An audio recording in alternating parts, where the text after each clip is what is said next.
원합니다. 외국의 한 그 심리학자가 특이한 실험을 했습니다. 어느 동네의 한 구역을 정해서 집집마다 매일 $100씩 갖다 놓는 그 실험을 했어요. 그래서 그 결과를 알아보기 위해서 그 시험을 한 것입니다. 각 집집마다 $100씩 나서 어떻게 그 이웃들이 반응하는지 본 것입니다. 실험 첫날 사람들은 저 사람이 미친 사람이 아닌가 의아하면서 슬그머니 돈을 집어갔습니다. 3일이 지나서 $100씩 집 앞에 놓고 가는 사람에 관한 이야기로 이 동네는 떠들썩했습니다. 사람들이 저 미친 사람 아니야? 우리 집에 $100씩 놓고 가. 그 이유를 모르겠어. 그러는 거예요. 2주가 되자 2주가 됐습니다. 현관 앞에 나와 돈을 기다리는 사람들이 되었습니다. 처음에는 슬그머니 주워가더니 이제는 돈을 기다려요. 3주가 되자 돈을 주워가는 것을 받는 것을 이상하게 여기지 않았습니다. 처음에는 이상하게 의아해 생각했는데 3주가 되니까 이상하게 생각하지 않고 주성하는 거예요. 4주가 되자 이제는 아주 당연한 것처럼 돈을 집어갔습니다. 의아하지도 않고 두리번 걸지도 않고 그냥 집어가는 거, 당연히 가져오는 거죠. 매일매일 $100씩 하니까 얼마나 좋아요, 그죠? 일주일이면 700불 우리나라 돈으로 80만 원 가까이 되잖아요. 실험 기간이 한 달이 지나자 이 심리학자는 돈을 집 앞에 놓지 않고 그냥 늘 놓고 갔는데 사람들이 알 거 아니에요. 매일 오니까. 이 정신 이상한 사람이 놓고 가는구나. 물어보지도 않고 그냥. 돈을 집 앞에 놓지 않고 그냥 그 동네를 지나갔습니다. 그러자 사람들은 매우 불쾌하면서 그 심리학자에게 이렇게 말했습니다. 그 학자에게 왜 오늘은 안 주고 갑니까? 이렇게 얘기한 거예요. 따졌어요. 늘 매일마다 놓고 가는 양반이 왜 오늘은 그냥 갑니까? 따진 거예요. 사람들은 시간이 지나자 이유 없이 베풀었던 그 은혜를 당연시 하게 된 것입니다. 당연한 것처럼 생각하고 고마워하기는커녕 오히려 주지 않는 것에 대해서 불쾌하면서 화를 내고 따진 거예요. 우리들도 이 마을 사람처럼 하나님께 받은 은혜를 당연한 것처럼 여길 때가 많아요. 그리고 뜻대로 되지 않으면 쉽게 하나님께 불평하고 하나님께 화를 내는 자들도 있어요. 내 뜻대로 되지 않게 하셨다 이거지. 받은 은혜 생각하지 않고 이 마을 사람들이 늘 매일 100불을 받았잖아요. 이와 같이 우리가 하나님께 늘 매일매일 은혜를 하나님 주신 은혜가 있어요. 우리 호흡할 수 있고 살아갈 수 있고 양 다리가 멀쩡하고 또 뭐 사고 날 수도 있지만 또 생명 주신 거 감사하고 여러 가지로 우리가 살아갈 수 있는 모든 것들 다 하나님부터 공급받은 것인데 하나님의 공급이 끊어지면 우리는 다 멸망하는 거예요. 다 멸망하는 거예요. 다. 하나님께서 의사도 의료적인 어떤 기술도 주시지 않고 사람에게 어떤 지혜도 주시지 않고 그러면 그냥 병으로 다 죽는 거예요. 약도 없어요. 약이 있고 의사가 있고 또 씨앗을 뿌리면 식물이 자라요. 하나님께서 비도 주셔요. 햇빛도 주셔요. 그런 것이 있기 때문에 살아가는 건데 그래서 당연시 여긴다는 거예요. 따라봅시다. 당연시하는 신앙은 위험하다. 당연시하는 신앙을 갖고 있는 크리스찬들은 하나님 앞에 헌신하지 않아요. 충성하지 않아요. 처음만 그래요. 처음에는 열심히 하는 것처럼 해요. 처음에 충성을 다하는 것처럼 해요. 점점 하나님의 은혜를 잊어버려요. 은혜를 잊어버려요. 당연시해요. 그리고 나중에는 내가 이렇게 열심히 했기 때문에 이렇게 내가 잘 살고 있는 거야. 내가 그렇게 열심히 했기 때문에 이렇게 좋은 성적을 얻은 거야. 이렇게 열심히 했기 때문에 승진하게 된 거야. 내가 어떻게 얻은 자리인데, 내가 어떻게 얻은 재산인데. 하나님께 영광 돌리지 않고 그렇게 살아가는. 교회도 마찬가지죠. 그러니까 처음에는 신앙생활 할 때 은혜를 많이 받아요. 하나님을 사모하고 말씀도 연구하고 기대감을 가지고 설렘을 가지고 예배 드리다가 점점점 예배가 형식화되어지고 제도화되어지고 주일이니까 예배 가야지, 수요일이니까 예배 가야지, 금요일 예배 가야지. 예배 안 가면 벌 받아 하나님 앞에. 어떤 예배를 사모하고 은혜를 사모해서 가는 것이 아니라, 그 하나님 은혜에 감사하면서 가는 것이 아니라 형식화된 신앙생활, 제도화된 신앙생활로 하나님 앞에 예배드리고, 그러니까 예배가 은혜가 안 되죠. 예배 시간에 그러니까 졸죠. 예배 시간에 그러니까 자는 거예요. 하나님의 은혜를 알면 예배 시간에 졸거나 잘 수가 없어요. 어쩔 수 없이 졸고 그런 건 어쩔 수 없지만은, 은혜를 사모하는 사람들 그것을 막 자기를 깨워서까지 막 찌르면서, 저도 그랬어요. 학교 다닐 때 수업 끝나고 수예배 가면은 막 잠이 몰려요. 수업 끝나고 이제 힘드니까 뭐 그때 CC에서 전도 활동도 하고 CC 동아리 기독교 활동도 해야 되니까, 그래서 수예배 항상 빠지지 않고 갔어요. 그러니까 뭐 졸려요. 졸리는데 이 말씀을 사모해요. 그러니까 막 꼬집어요. 이렇게 꼬집어, 진짜. 이거를 대학교 때 맨날 꼬집었어요. 이렇게 졸라고 하면은 목사님 딱 바라보고. 딴 데 안 바라봤어요. 제가 중3 때 신앙생활하면서 항상 목사님 얼굴 바라봤어요. 이렇게 누가 가르치는 것도 아닌데 성령님이 내 마음속에 그렇게 하라는 거예요. 그렇게. 전 누가 이렇게 막 가르쳐준 적이 별로 없었던 것 같아요. 시골이라서. 그게 뭐냐면 하나님을 향한 최소한의 도리라 삼겠어요. 하나님을 경외하는 자로서의 최소한 도리. 설교할 때 목사님 얼굴 바라보고. 최소한 그게 도리잖아요. 세상에서도 어떤 세미나나 어떤 뭐를 하면 사람들 다 바라보잖아요. 그 예의잖아요. 근데 교회에서는 너무도 프리해요. 우리가 그런 어떤 신앙의 선배들의 모습을 배워야 돼요. 막 예배 시간에 카톡하고, 예배 시간에 딴짓하고, 딴 생각하고, 뭐 조는 거 당연시하고, 자는 거 당연시하고. 그게 나중에 습관이 돼가지고 마귀가 말씀의 씨앗이 뿌려지는데, 그냥 예를 들어서 예수님께서 그 비유에 말씀하신 것처럼 말씀의 씨앗이 뿌려지는데 길가에 뿌려진 거야. 돌밭에 뿌려진 거야. 길가에 뿌려진 건 그냥 새들이 와서 씨앗 먹고 가버리잖아요. 사탄이 그냥 중간에 가르치는 거예요. 깨닫지도 못하도록, 말씀 깨닫지 못하도록. 그 사람 절대 못 깨달아요. 교회 안에 그런 사람이 있다는 거예요. 좋은 옥토밭 같은 사람이 있는가 하면 은혜를 사모하고 예배를 사모하고 기대감을 가지고 깨워서 말씀을 들으면서 사는 사람이 있는가 한 반면에, 길가밭, 돌짝밭, 가시밭 같은, 가시떨기나무 같은 그 밭 같은 사람도 있다는 거예요. 절대 말씀이 깨달아지지 않고 이게 믿음이 성장하지도 않아요. 은혜를 사모하는 사람은 옥토밭이 돼요. 옥토밭이에요. 옥토밭. 늘 옥토밭이에요. 은혜 사모하는 사람은. 하나님 받은 은혜를 늘 기억해요. 이 동네 사람들이, 아까 그 이야기했던 동네 사람들이 $100씩 받은 거를 감사하면서 왜 어쩐 일이세요? 이렇게 늘 이렇게 오셔가지고 어제 $100씩 저한테 주세요. 저 꼭 필요한데 너무 감사합니다. 그 한마디 할 수 있는 건데 그런 것도 아니죠. 당연한. 하나님께 감사하지도 않아요. 예배가 무엇입니까? 구약 시대에 돌제단, 성막, 성전, 뭘 하는 곳이에요? 하나님 앞에 죄를 회개하는 것도 있지만 감사의 제사를 드리는, 감사. 죄를 회개한 거에서 감사한 마음으로 드리는 거 아니에요. 그리고 이스라엘 3대 절기 무엇입니까? 감사 아닙니까? 그죠?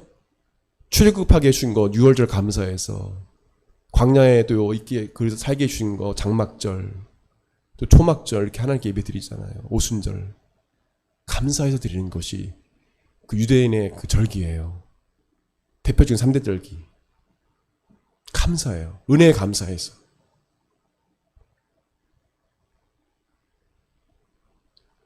죄를 회개하고 예수님을 나의 삶의 주인, 나의 구원자, 나의 하나님으로 믿고 영접한 자들은 예수님의 은혜 아래에 있는 사람들입니다.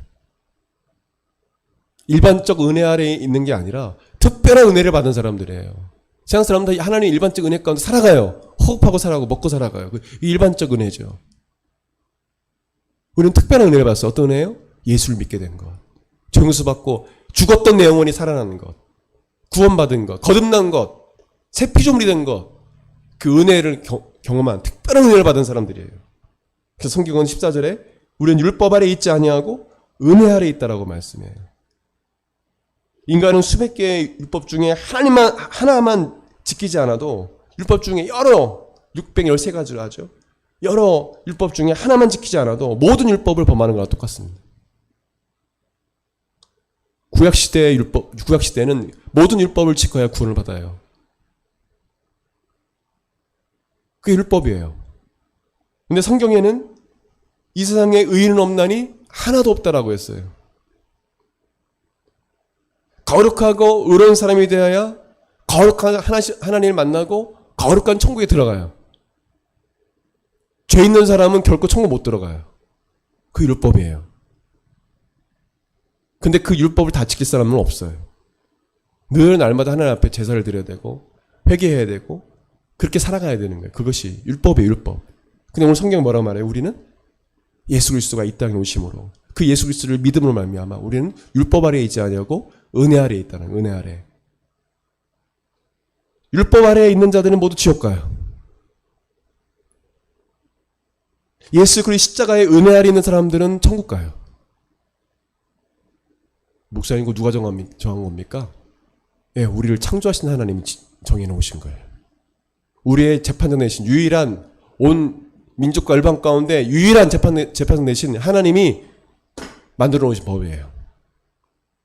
예수 그리스도의 보혈로 정결함 입은 사람은 6월절 죽음의 사자가 천사가 넘어가는 거예요. 그게 6월절이에요. 문선주와 문인방에 이스라엘 백성들이 출애굽할 때 어린 양의 피, 예수 그리스도를 상징해요. 피를 발랐을 때 죽음의 천사가 지나가고 장자가 죽지 않았어요. 나머지는 다 죽었어요. 이 어린 양의 피는 예수 그리스도로 말해요. 이스라엘 백성들이 하나님 앞에 드렸던 번제, 속번제, 속죄제, 화목제, 여러 그 피를 뿌리는 번제.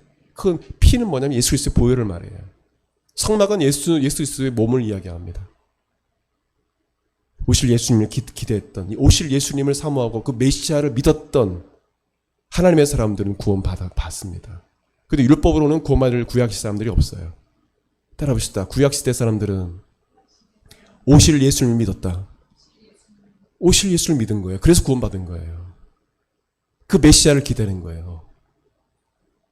우리는 그 오신 예수님을 만나고 그 예수님이 부활 승천하신 이후의 삶을 지금 성령의 시대를 살고 있는 거예요. 너무도 감사한 거예요. 저는 예수 믿고 나서 복음을 깨닫고 나서 이렇게 예수님께서 모든 것을 다 이루시고 부활 승천하셔서 지금 시대를 성령의 시대를 살고 있는 거, 이 은혜 시대를 살고 있는 거 너무도 감사한 일이다. 청년 때 늘 감사했어요. 야, 내가 구약 시대 살았으면 난 돌에 맞아 죽었다. 부모님 공격만 해도 돌에 맞아 죽어요. 간음만 해도, 물론 제가 간음하는 거 아니지만은. 그럼 간음해도 그냥 간통해도 그냥 아무렇지도 않잖아요, 우리나라는. 간통죄 폐지됐잖아요. 간통했다는 돌에 맞아 죽어요. 구약시대가 법이 그래요. 근데 그렇지 않잖아요. 아담이 범죄한 이후에 모든 인간은 아담과 같이 죄와 사망 아래 살게 되었습니다. 아담과 같이 영원히 죽게 되고 하나님 관계가 단절되어지고 죄로 말미암아 하나님과 원수가 되어서 에덴 동산에 쫓겨난, 하나님 나라에 쫓겨난, 더 킹 오브 갓, 하나님 나라에 쫓겨난 인생이 됐어요. 쫓겨난 인생. 하나님의 얼굴을 돌리셨어요. 그게 원죄예요, 원죄. 아담과 하로부터 그 지은 죄가 자자손손 내려오는 거예요. 그래서 마귀에게 종로로 타게 되고 마귀의 자녀로 살게 된 것이에요. 이렇게 죄와 사망 아래 고통당하는 인간들을 구원하시기 위해서 예수님께서 이 땅에 오신 것입니다. 죄 문제 해결할 수 없는 인간들을 구원하시기 위해서 죄 없으신 예수님께서 친히 화목제물을 지어서 우리를 대신하여 십자가에 죽으신 거예요. 우리는 우리 죄로 말미암아 저주받아야 되고 사망 아래 있게 되고 영적으로 죽게 되고 고통과 조롱을 당해야 되는데 우리가 받아야 할 그 사망과 저주와 고통과 조롱을 그 모든 것을 예수님이 대신 받으셨다는 겁니다. 대신. 그렇기 때문에 우리가 이 예수 그리스도의 십자가의 은혜와 사랑을 잊지 말아야 되는 거예요. 잊지 말아야 되는 거예요. 인간은요, 제 문제 해결할 수 없어요. 오직 예수님만이 제 문제 해결할 수 있어요. 하나님 그렇게 정해놓으신 거예요. 죄 없으신 분이 나를 대신하여 죽어야 돼요. 죄가 없어야 돼요. 흠이 없어야 돼요. 어린 양과 예전에 구약시대 오래전에 제사들 드렸을 때 그 제물은 점도 흠도 없는 양, 염소, 소였어요. 그와 같이 죄 없으신 분이 죄 없는 인간이 어디 있습니까? 유일한 분은 예수님이에요. 완전한 인간이시고 완전한 하나님이셔. 그리고 누군가 죄 없는 사람이 나를 대신하여 똑같은 인간이 죽어야 돼요. 그 죄에 용서받는 거예요. 하나님이 그렇게 해주셨어요. 근데 없어요, 이 세상에는. 의인이 없어요. 근데 예수님이 그래서 이 땅에 오신 거예요. 하나님이신 예수님. 인간은 죄 문제 해결할 수 없어요. 그래서 늘 평생 고민하는 거예요. 명예를 얻어도 권력을 얻어도 이 죄 문제가 해결되지 않으니까 고통스러운 거예요. 힘든 거예요. 이거 어떡하지? 법적으로 해결하면 내 이 억울함을 풀 수 있겠다. 법적으로 내가 소송해가지고 유명한 변호사 써가지고 내 이 죄와 허물을 덮어버리라. 실제 그런 사람이 있어요. 남의 고통을 주고 자기는 유명한 변호사 써서 죄가 없는 것처럼 돼버려요. 남을 억울하게 하고. 근데 죄가 덮어집니까? 안 해요. 여러분, 명예가 또 권력이 우상인 사람은 그 명예와 권력을 잃어버리게 되면 어떤 이유로 자신의 죄로 말미암아 어떻게 할 줄 몰라요. 이거 어떡하지? 내 명예, 내 권력 이거 잃어버리면 안 되는데. 에이, 죽어버리자. 명예는 지키고 죽어야지. 권력은 지키고 죽어야지. 근데 죽으면 그 죄가 없어집니까? 아니요. 죽어서도 사람들이 역사가 이야기해요. 죄 문제 해결할 수 없어요. 근데 어떤 큰 죄를 져도 그 영혼이 예수님을 안다면 사람들이 조롱하고 가늠한 여인을 막 돌로 치랬잖아요. 그때 예수님이 가늠한 여인에게 둘러서서 돌로 쳐 죽이려고 하는 그 무리에 오셔가지고 죄 없는 사람이 있으면 돌로 치라 했잖아요. 예수님을 믿게 되면 이 가늠하다 걸린 여인처럼 사람들이 삿대질하고 손가락질해도 그 예수님을 만나면 죄 용서받고 그 은혜로 말미암아 감사하면서 회개하며 회복되고 영혼이 살아나고 희망을 얻고 다시 살아나는 거예요. 이 땅에서 누가 죄 용서해 주는 사람이 누가 있습니까? 나 죄 용서해 줘. 그 용서가 됩니까? 아니요. 죄 용서는 하나님이 하시는 거예요. 예수 그리스도를 믿고 죄를 회개하고 예수님을 진정으로 믿게 되면 하나님이 그걸 용서해 주신다고 말씀하셨잖아요. 진정으로 회개하면. 여러분, 죄가 있을 경우에 죄를 즉시 회개하고 진정으로 하나님께 회개하시는 예수님을 축원드립니다. 그 사람이 크리스찬이에요. 근데 교회 다니는 종교인들은 죄를 져도 회개하지 않아요. 하나님이 경외하지도 않아요. 자기가 죄 짓는 것도 몰라요. 종교적으로 그냥 믿는 거예요. 기독교 아니면 천주교 가지. 천주교 아니면 불교도 가지. 실제로 몇 년 전에 통계를 냈는데 약간 교회에 한국계 개신교 어떤 어려움이 있었어요. 그래서 많은 자들이 천주교로 이동을 했어요. 그런 일이 있었어요. 아무리 교회가 덕이 되지 않은 행동을 하고 목회자가 그게 극소수잖아요. 사실은 많지 않잖아요. 근데 교회를 어떻게 따로 천주교로 합니까? 불교로 갑니까? 종교인이죠. 크리스찬이 아니죠.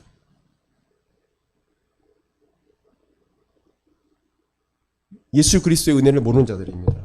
이사야 53장 4절 6절 말씀 보게 되면 그는 실로 우리의 질고를 지고 우리의 슬픔을 당하였거늘 우리는 생각하기를 그는 징벌을 받아 하나님께 맞으며 고난을 당한다 하였노라. 그가 찔림은 우리의 허물 때문이요 그가 상함은 우리의 죄악 때문이라. 그가 징계를 받음으로 우리는 평안을 누리고 그가 채찍에 맞음으로 우리는 나음을 받았도다. 우리는 다 양 같아서 그를 행하여 각기 제 길로 갔거늘 여호와께서는 우리의 모두의 죄악을 그에게 담당시키셨도다. 우리의 모든 죄악을 예수님께 담당시키신 거예요. 하나님이요. 우리의 죄악, 우리의 허물, 우리의 슬픔, 우리의 고통, 우리의 질병 예수님이 다 담당하셨다는 거예요. 그것을 믿는 자가 구원받는 거예요. 그걸 믿는 자가 구원받는 거예요. 예수님은 우리의 죄 문제를 십자가에 죽으시고 부활하심으로 완전히 해결해 주셨음을 여러분 믿으시길 바랍니다. 아멘. 아멘. 예수님만이 저로 말미암아 하나님과 원수된 관계를 해결할 수 있으신 분이에요. 그분은 하나님이시고 하나님을 만날 수 있는 유일한 길이 되세요.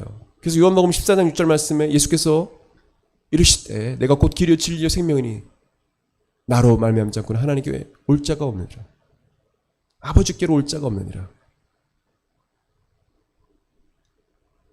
예수님만 유일한 길이에요.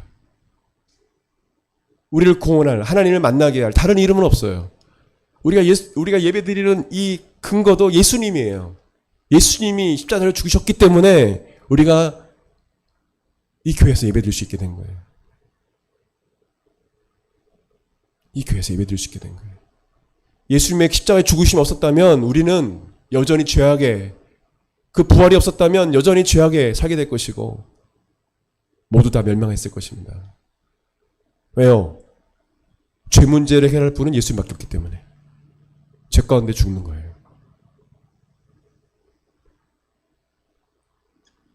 하나님은 그래서 누구든지 예수님을 정말 죄를 회개하고 예수님을 믿기만 하면 구원을 주시는 그 은혜를 우리에게 주신 것입니다.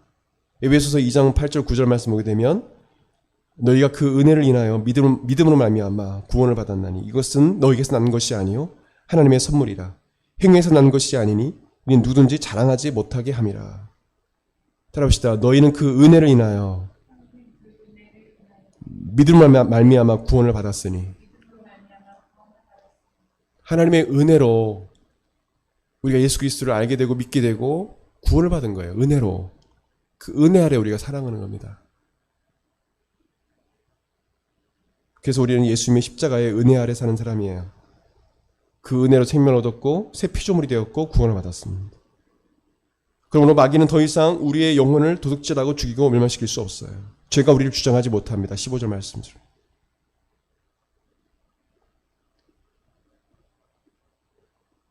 마귀가 우리를 어떻게 할 수 없어요. 우리는 은혜 아래 있기 때문에. 그래서 우리는 죄를 지을 때도 자범죄를 지을 때도 예수님의 십자가를 붙잡아야 돼요. 예수님을 찾아야 돼요. 왜요? 그 예수님이 우리의 죄 문제를 해결할 수 있는 유일한 분이시기 때문에 죄를 지을 때 예수님을 붙잡아야 돼요.